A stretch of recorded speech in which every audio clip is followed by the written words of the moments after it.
Hi dear students, welcome to G centric. चलिए आज हम फैक्टर थ्योरम के बारे में चर्चा करेंगे। मैंने लास्ट टाइम बोला था एक शॉर्टकट समझ लीजिए, इसका महत्व तब समझेंगे जब हम इसे पढ़ लेंगे। फैक्टर थ्योरम क्या बोलती है? अच्छा जी, फैक्टर थ्योरम ये बोलती है कि फॉर एग्जांपल मैं सबसे पहले तो एक डिटरमिनर आपके लिए बनाता हूँ, फिर इसकी चर्चा करते हैं। डिटरमिनेंट ये ले लिया मैंने एक डिटरमिनेंट। अब फैक्टर थ्योरम के अकॉर्डिंग उसका सीधा सा ये कहना है कि फॉर एग्जांपल ये गिवन डिटरमिनेंट में x की जगह यदि y पुट कर दिया जाए, क्या बोला ध्यान से सुनो, पूरा स्टेटमेंट लिख लेंगे, स्टेटमेंट लिखने में कोई परेशानी नहीं है, एक कॉन्सेप्ट समझना है एकदम ध्यान से।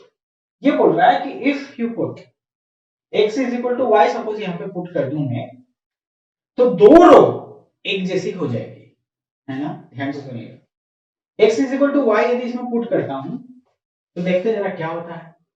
कंडीशन है ये 1, x is equal to y put कर देना, जहां भी x दिख रहा है वहां y पुट कर दो बस। जहां y दिख रहा है वहां x मत कर देना, जहां x दिख रहा है वहां y कर दो। तो सर ये हो जाएगा y और ये हो जाएगा y स्क्वायर।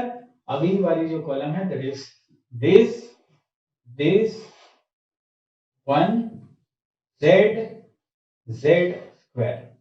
ठीक है सर, यदि मैंने x is equal to y put किया ना, तो ये सिनारियो बना, और ये सिनारियो में आप देख रहे हो कि दो कॉलम्स आर इक्वल, आइडेंटिकल। तो इस केस में यदि आप डिटरमिनेंट की वैल्यू निकालोगे तो बता सकते हो कितनी आएगी? सर वो डिटरमिनेंट की वैल्यू 0 आएगी, because two columns are identical, इसकी वैल्यू 0 आ जाएगी। तो फैक्टर थ्योरम ये बोलती है कि यदि x is equal to y put करने से गिवन डिटरमिनेंट में दो रोज बराबर हो जाए या इनडायरेक्टली डिटरमिनेंट की वैल्यू 0 हो जाए, तो x minus y is a factor of this determinant. इसका मतलब ये हुआ this, then x minus y is a factor of given determinant, is a factor, is a factor of given determinant या is one of the factors of given determinant. X minus y is, if ऐसा, then x minus y is a factor of given determinant.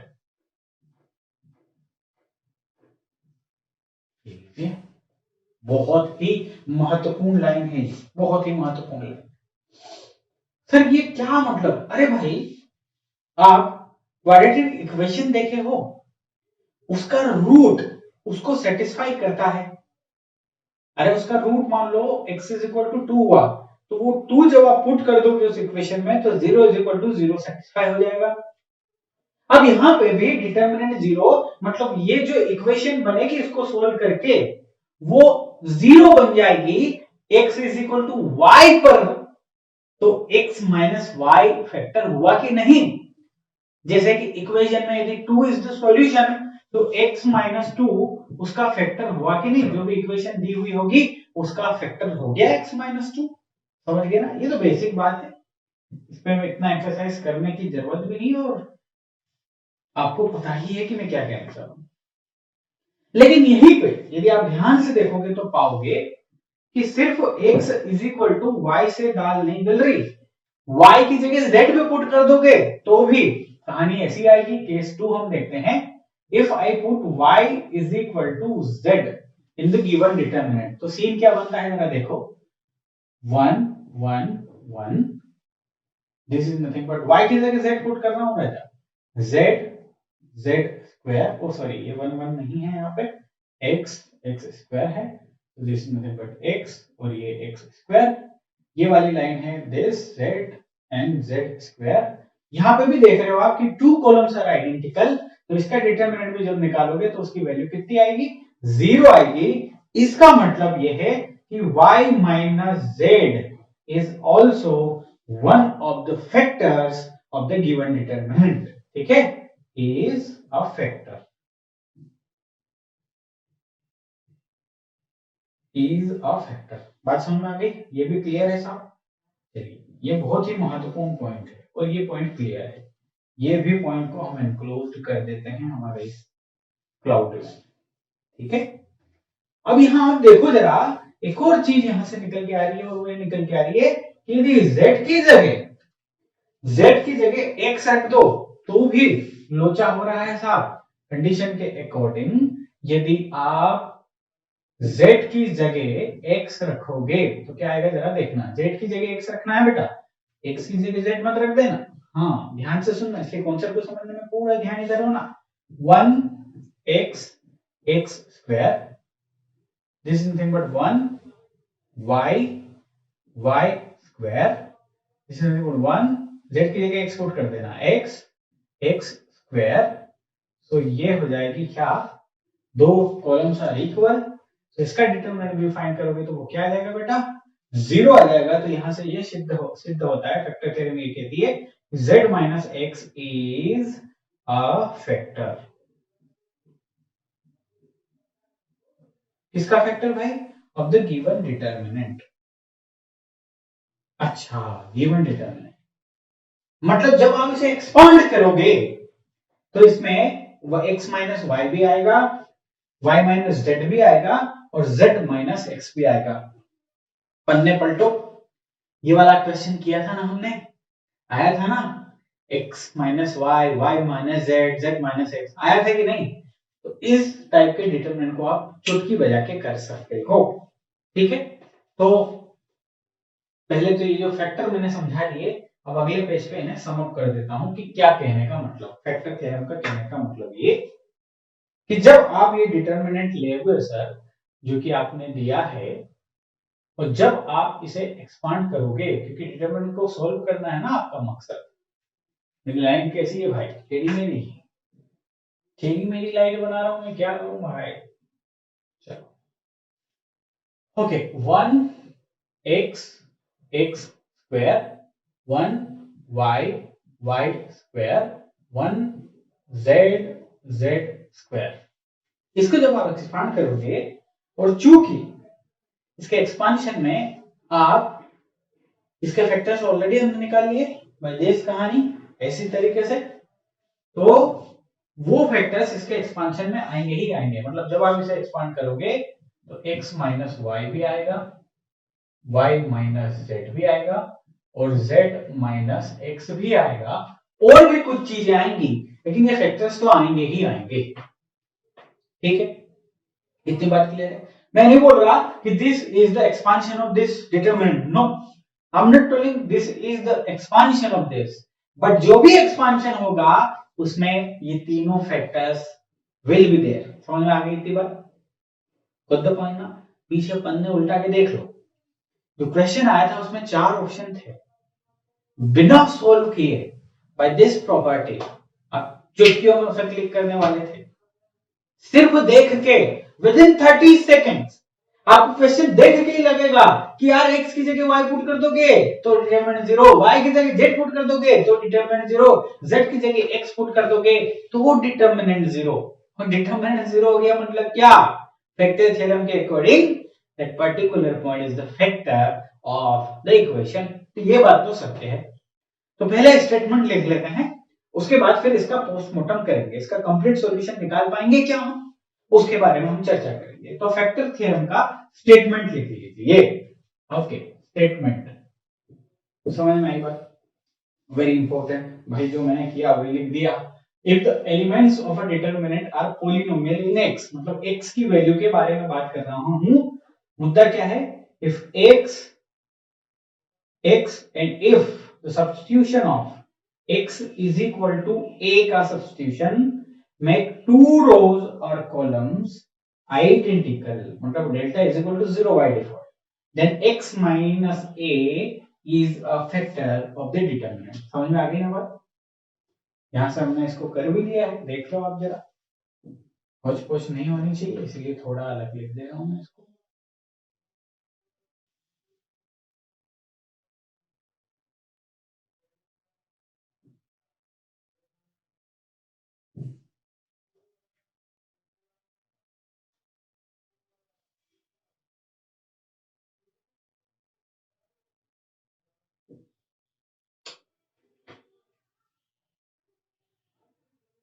चलिए हो ही नहीं रहा है, तो समझ में आ गई ना बात। ओके, अब अगेन इस क्वेश्चन पे हम आते हैं, इसी इसी की चर्चा करेंगे। तो बात ये होगी कि यार फिर एक्सपांड करें कैसे, मान लो इसे, मान लो पूरा देखना हो, उसकी पूरी वैल्यू देखना हो तो कैसे करें, क्या फैक्टर थ्योरम से हम सिर्फ फैक्टर के बारे में जानकारी मिल सकती है, या फिर ओवरऑल एक्सपांशन भी लिख सकते हैं ओवरऑल एक्सपांशन भी। तो जहां लिखना है वही मैं सिखा रहा हूँ, जहां नहीं लिखना है उसकी हम बात आपको सिर्फ ये समझाने के लिए करेंगे कि कहाँ नहीं करना है, ठीक है, लेकिन मजा आएगा। 1z सपोज ये क्वेश्चन आया, तो क्वेश्चन देखा यार इसकी जो y क्योंकि सेम टू सेम स्ट्रक्चर दिखेंगे, आप कैसे जज कर पाओगे कि सभी इक्वेशन में एक सेम सी कहानी आपको दिखेगी, सेम टू सेम कहानी। भाई यहाँ 1 है, x है, x स्क्वायर, यहाँ 1 है, y है, y स्क्वायर, यहाँ 1 है, z है, z स्क्वायर, एक जैसा दिखेगा। तो आपने इसको देख के क्या करना है, क्या क्या करना है वो देखोगे। सबसे पहले आप देखोगे इसका जो डायगोनल है, यही इसका प्रिंसिपल डायगोनल भी बोलते हैं, मेन डायगोनल भी बोलते हैं, यही सब कुछ है, सेंटर पॉइंट समझ लीजिए। आपको क्या करना है कि डायगोनल की डिग्री देखना है, डायगोनल के एलिमेंट्स की सबसे पहले आप मल्टीप्लाई कीजिए, डायगोनल एलिमेंट का मल्टीप्लाई कीजिए, 1 गुना y Guna z square, so this is nothing but yz square. Degree देखना है, डिग्री मतलब क्या, पावर, y की पावर 1 है, z की पावर 2 है, तो टोटल पावर 3 हुई, वो उसी हम डिग्री बोलते हैं, ठीक है, इसकी डिग्री। तो डिग्री इज इक्वल टू 3। समझ में आ गई, ये जुगाड़ है शॉर्टकट में। तो ये तीन आपको ये बताएगा कि जो आउटपुट एक्सपांशन होगा ना इसका डेल्टा का, उसमें भी डिग्री जो देखोगे तो वो 3 ही होगी। आप देखोगे कि जो मेन डायगोनल एलिमेंट्स है उनकी डिग्री क्या है, 3 है, डिग्री मतलब पावर 2 इसकी, 1 इसकी, 3 डिग्री। तो आपका जो एक्सपांशन आएगा ना उसकी भी डिग्री 3 रहेगी।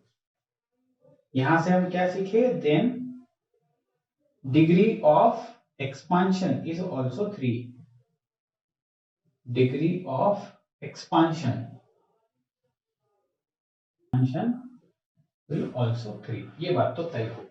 अच्छा, अब जब आप इसे डायगोनल आपके फैक्टर थ्योरम से पाओगे कि x is equal to y put करने पे भी 0, y इज इक्वल, यानी कि तीन फैक्टर आपने पा लिए, x minus y, y minus z और z माइनस x।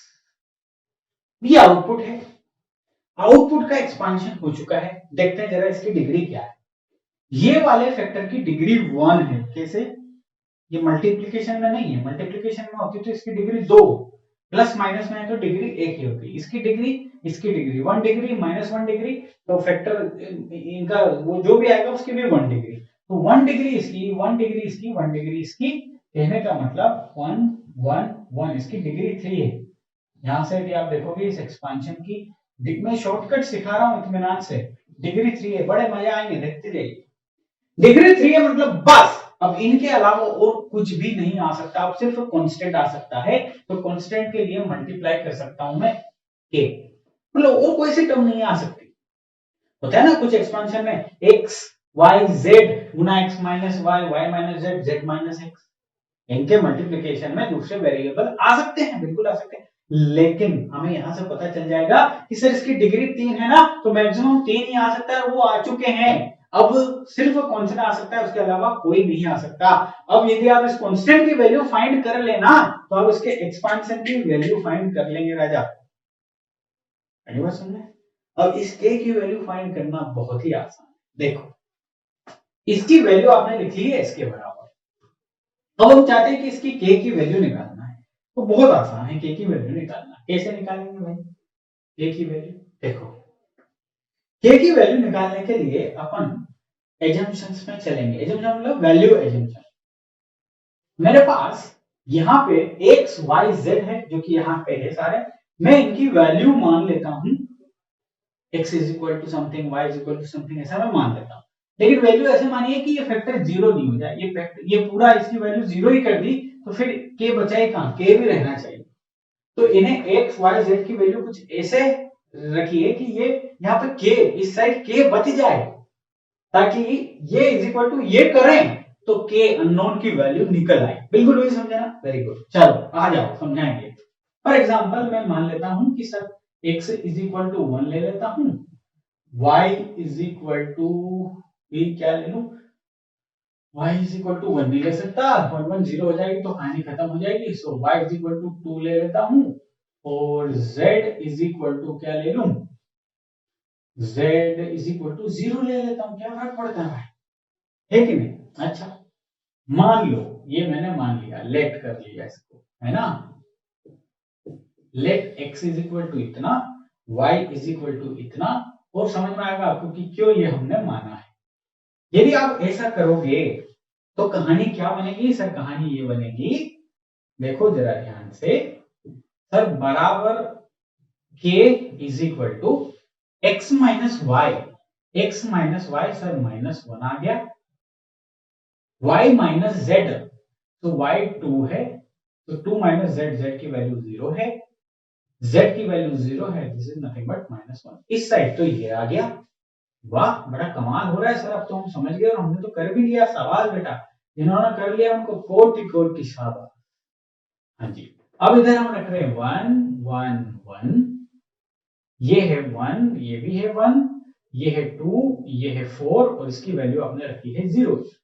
एक्सपांड कर दो भैया, इसके थ्रू एक्सपांड कर दो, तो ये रो छिपाओ, ये कॉलम छिपाओ, 4 और इधर से 2, तो के यहां से देखो, जरा ध्यान से देखो मैं क्या बोल रहा हूं। इसको जब एक्सपांड करोगे तो 4 -2, सो इधर कितना बच रहा है, 2 बच रहा है। इसका डिटरमिनेंट की वैल्यू इधर के माइनस माइनस प्लस और दिस इज नथिंग बट 2, तो यहां से बड़े आराम से आप देख रहे हो के इज इक्वल टू 1 आ गया। क्या है जी, k इज इक्वल टू 1, बस ये k इज इक्वल टू 1 यहां रख दीजिए, मतलब यही इसका सॉल्यूशन है। इसका एग्जैक्ट सॉल्यूशन जो है बेटा वो यही है, x minus y, y minus z और z minus x. This is the solution. जाइए पन्ना पलट लीजिए, यही आंसर था या नहीं बताइए मुझे। आ रहा है मजा? अगला क्वेश्चन, अगला क्वेश्चन धड़ाधड़ आंसर करिएगा। चलिए अब ये है क्वेश्चन हमारे पास, question number 21। Solution of the given determinant is, direct हमसे सॉल्यूशन पूछा जा रहा है। अब हम देखेंगे यार एक जैसा पैटर्न तीनों में दिखाई दे, चाहे रोज देखो चाहे कॉलम देखो, तो सावधान, फैक्टर थ्योरम लगाना है। जहां पे तीनों का तरीका जो है वो एक जैसा दिखाई दे तो हमें रुक के फैक्टर थ्योरम लगा लेना है। यहां पे ध्यान से देखो कि यदि a बराबर b रख दो तो ये हो जाएगा 1 b square b cube, same to same है, a minus b is a factor.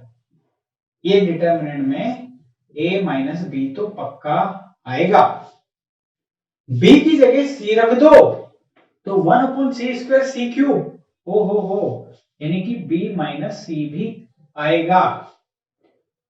c की जगह a रख दो तो भी काम हो गया। ये तीन फैक्टर आ गए, तो तीन फैक्टर आए और आपने तुरंत आंसर लगाया 1। अगेन लंका लगा चुके हो आप अपनी। मैंने क्या बोला था, this is not a complete solution, this is just factor of the given determinant, these are the factors of given determinant, that's it, this is not a complete solution। Complete solution को और भी terms हो सकते हैं, जैसे यहाँ पे देखो A B plus B C, B C plus C A B plus B C plus C A. समझ रहे ना बात को? तो भाई फिर कैसे जज करें? मैंने क्या बताया था, इतना कर लिया आपने, कितना टाइम लगेगा, 10 सेकंड में आपने ये कर लिया। उसके बाद आपको मेन डायगोनल को देखना है, ठीक है? सॉरी, मेन डायगोनल को आप जब देखोगे तो पाओगे कि इसकी डिग्री कितनी है भाई।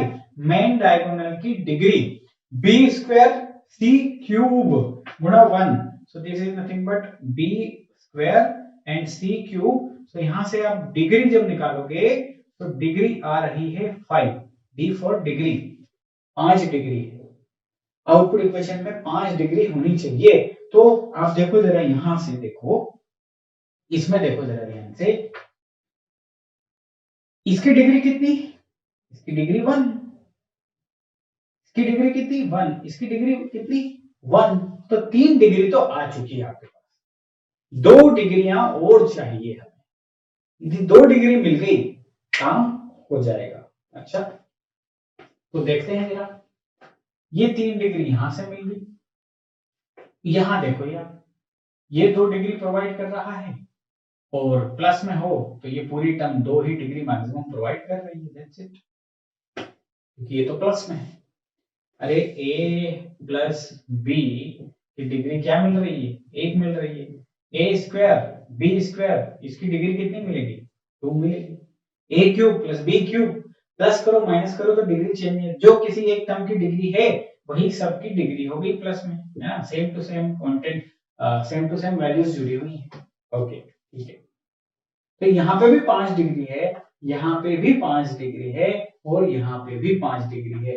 ये फैक्टर, ये जो है ना टर्म, ये डिग्री प्रोवाइड कर रही है 2, ये फैक्टर 2 डिग्री प्रोवाइड कर रहा है, ये 2 डिग्री प्रोवाइड कर रहा है, और 3 यहाँ से 5 डिग्री है सबकी, तो कोई सा भी आंसर हो सकता है। अब क्या करें, आंसर ये भी हो सकता है, ये भी हो सकता है, ये भी हो सकता है। तो अब हम हमारी जुगाड़ पे जाएंगे, ठीक है।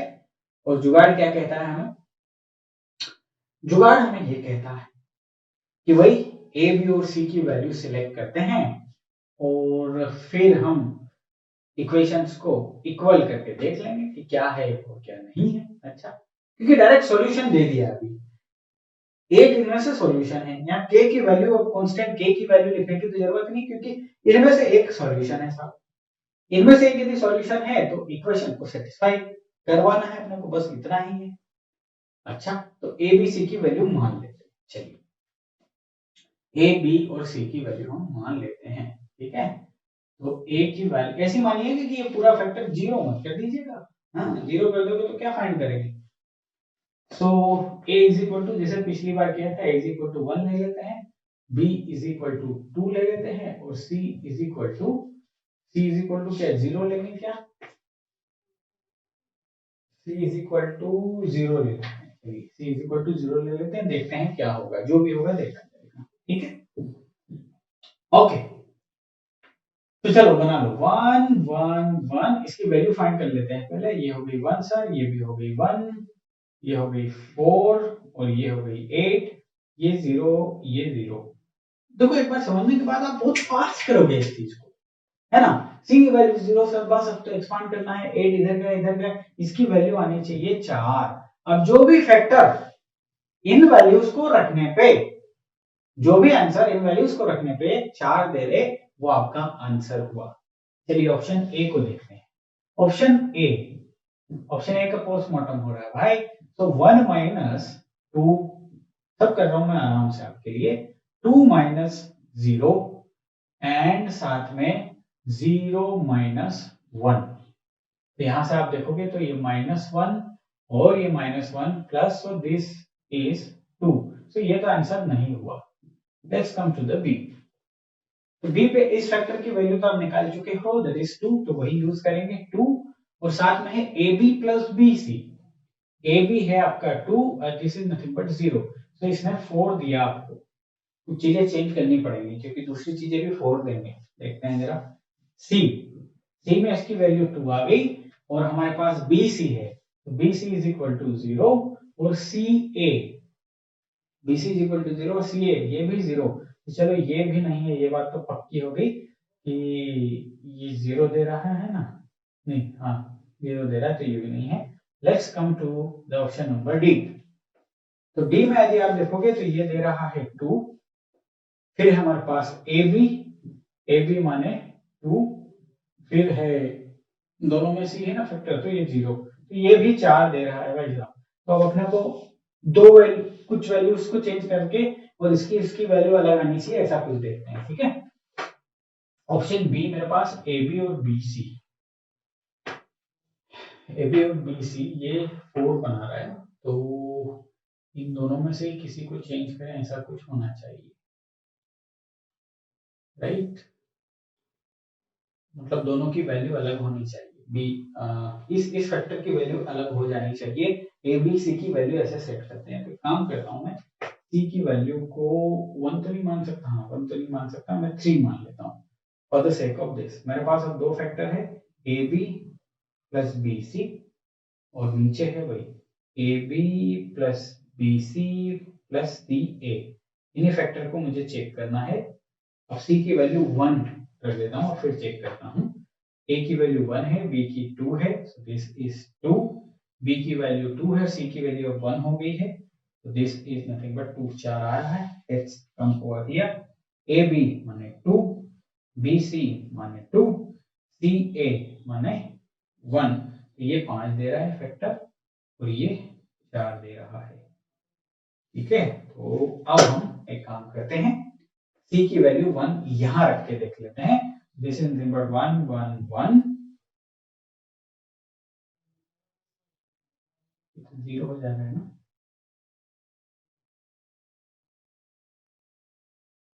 1 4 8 1 1 1, तो क्या कर दिया हमने, ये 1 1 से डालने के लिए इधर ये जीरो वो हो जा रहा है, गड़बड़ हो जा रहा है।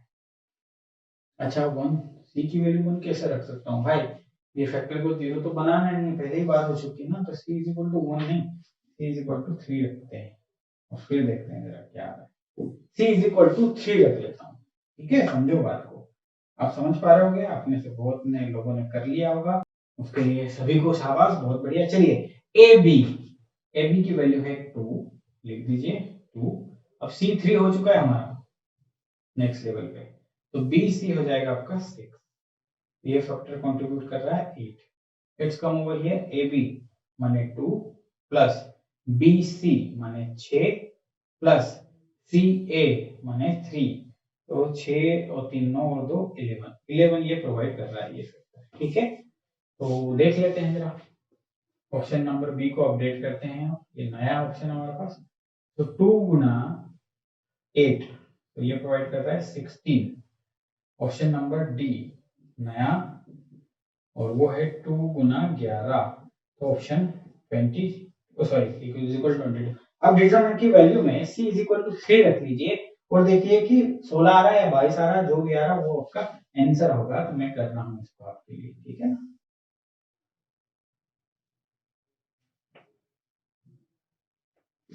चलो मैं करता हूँ इसको, 1 1 1, ये हो जाएगा 1 4 8, ये हो जाएगा 1 3 9, सॉरी नो नो नो,